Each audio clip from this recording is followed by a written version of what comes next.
Official policy of the United States government that there are only two genders. And once again, with this cult specifically, that is inevitable because at its core is a provable lie. Defied and revealed by the unchanging laws of science. Would you do something like that? Would you say no men in female sports? Well, I think it's an issue of fairness. And then we added Why would you call it delusion? Because he had just signed two other bills aimed at transgender children, including barring trans girls.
For a lot of queer Americans, life just got a whole lot scarier.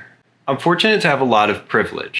I live in a blue city that generally has pretty liberal policies and is open and accepting.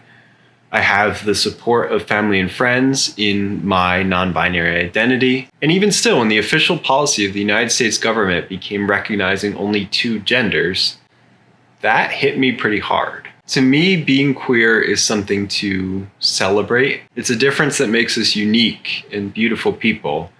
And the fact that there are a large portion of people out there who would invalidate that or just hate me just because of that identity is difficult to understand. But I know that I'm privileged to go about my life in the way that I do, where my biggest problems are being misgendered as a man in public or not being able to change the gender that's listed on my passport. For many people, the new government means their access to gender-affirming, life-saving medical care will no longer be available, that it became less safe to come out or to be themselves in public, especially in states where there's more oppression.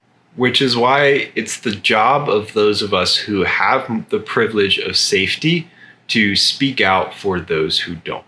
The language around trans and queer people that's thrown around in politics and in the news cycles is meant to dehumanize us.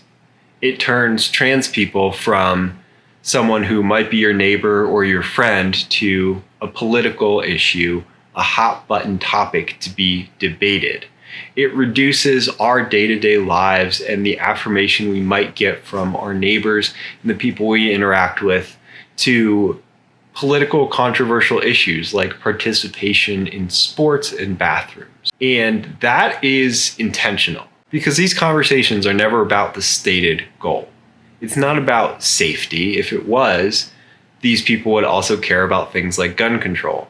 Instead, it's about control. It's about creating fear and dehumanizing a certain portion of the population so that these people can then play into that fear and control the masses.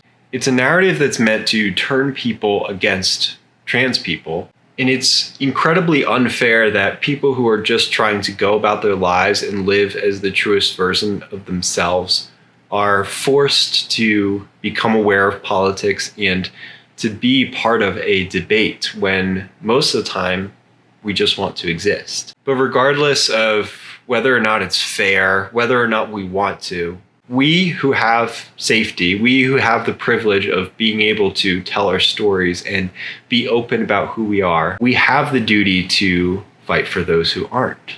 One of the best ways we can protest is by sharing our stories. To truly combat the narrative that trans people are dangerous or predators. To change the narrative, we need to tell our stories, real human stories of trans people who realized who they were and were much happier living their authentic lives. Our own unique individual stories that led us to where we are. Because people don't change their mind through facts or statistics, people change their mind through stories. That's why I started telling my story online.